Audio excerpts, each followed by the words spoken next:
first item is a pair of 6-piece tweezers. And this set comes with several different options for tweezers. And for the price, I was very impressed with the amount that you get. The pair of tweezers I'm currently using cost me about, I want to say, $6 to $8 just for this one. And it's a really nice one. It's got a really fine tip, which I really need a lot of times, but I'm starting to get some glue that I just can't quite get off. I've kind of, used it a bit, and so I wanted to try out other options because I only have this style of tweezer. Wanted to see what the other style of tweezers feel like and see if they're any good. Have no idea what the quality and build like is on these, but I at least wanted to try them out. And if nothing else, it gives me a variety of tweezers to try. And if I do like it, maybe then I can spend an effort of $20 per item instead of trying it out and just finding out, that's not a kind of tweezer I would use. So, give it what it's worth. Know this is a cheap set. It may work and it may not. So I'll have to report back if it is of value or not. But needless to say, you can get this for the cheap at Harbor Freight. Not the most exciting item, but this is just a piece of 5 sanding masks. It was recently, before I was doing all the drywall on the layout and doing all of the sanding, I actually wasn't using anything like that, and I felt the effects a few days later, and so I bought these just so that when I do some future sanding, I have proper safety gear to keep the dust and stuff out of my lungs. Now, I have a pair of these and I absolutely love them. They are micro flush cutters, and I bought these because I only use these for cutting out the sprue of my models. And this is a really sharp blade, and it cuts out all of the buildings or all of the figures or all of the cars or whatever I'm building out of my models, and it does a really good job. I'm not using my Huron, or gosh, I don't even know how you say that brand, but I'm not using my track cutters basically to cut out my models. I'm using these. Now, the reason I got these is because I destroyed the other ones. I'm digging them out now. You're not going to be able to see until I get a micro lens on this, but what I did is I actually used really hard piano wire. I thought I could cut it with these, and they're just too soft. And so what they ended up doing is they made a perfect circle of those piano wires, and if I hold them together, I can see the light going through and I can see the perfect little circle. So I destroyed these. So I got a new pack, and these are really, really good. I like how cheap they are, and they cut all the models, and when they don't work, you just throw them out and buy a new pair. And that's what I planned and will do with these. So I know these work. I highly recommend them. On that same line, here are some wire strippers. And I got these because there's lots of wires that I need to use for the wiring of the layout, and I just wanted a new set.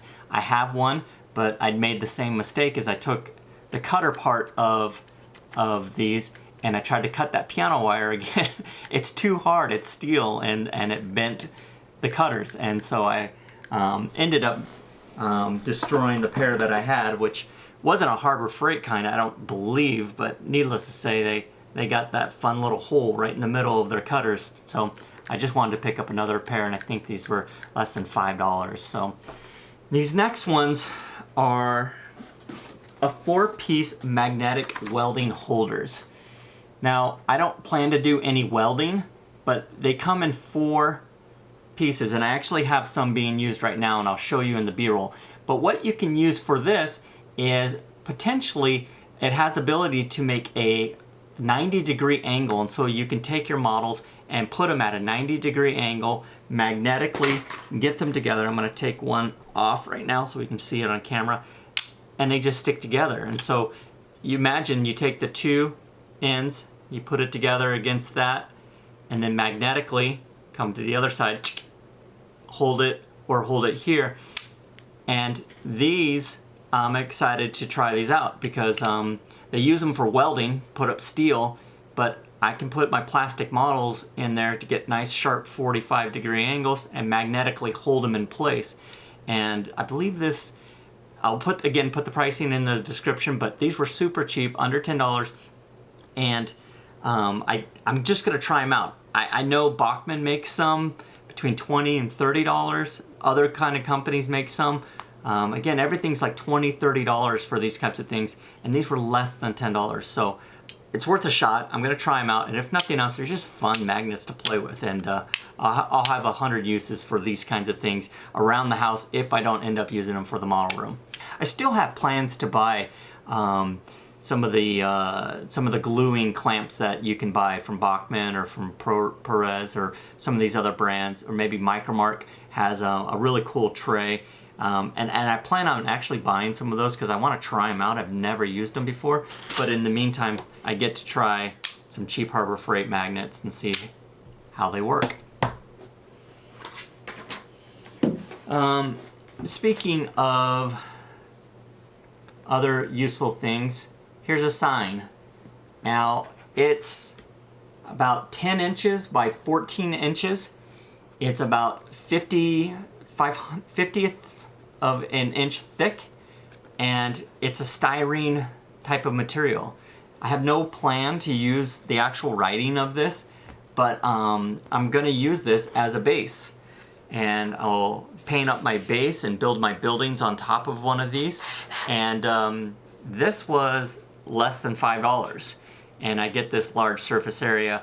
I know when I buy the evergreen or the Plastrux and try to buy it in this size, I'm gonna pay twice or 3 times as much for that type of amount of styrene. So this, I kind of just plan on using it as a base for one of the scratch buildings that I'm making right now, and I thought this was a pretty cost-effective way of getting a lot of styrene, and so I'm pretty excited to try this out. Now these are digital caliper. Digital caliper is a tool, if you've never seen one of these before, it's a tool to measure thickness, and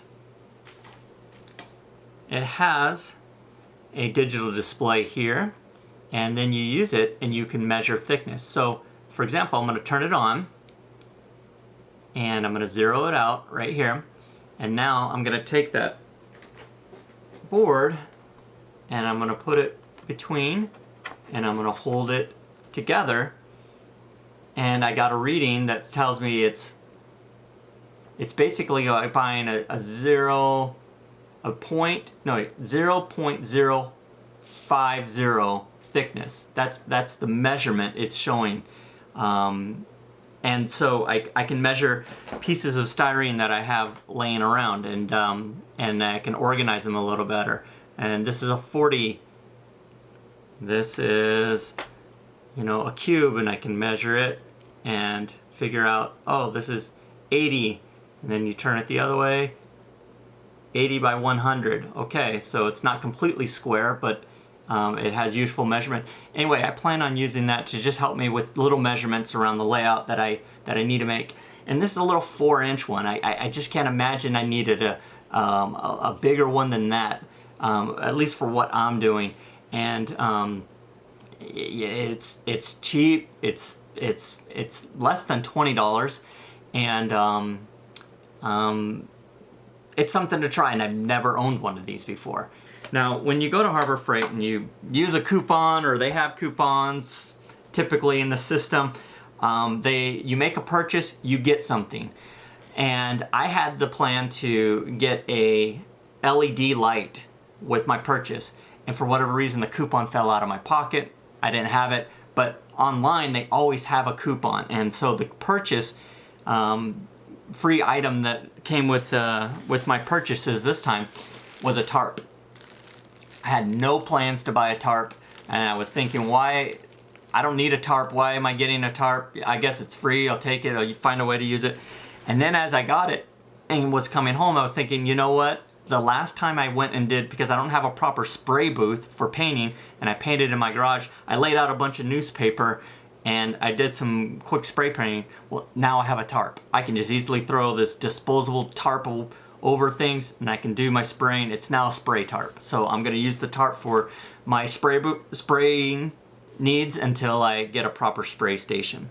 Now, I didn't get this item at Harbor Freight. I went back to the dollar store and found a few other items at the dollar store. So this item comes from the dollar store. So it cost $1.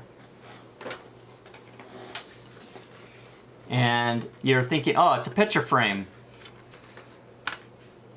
No, it's a mirror.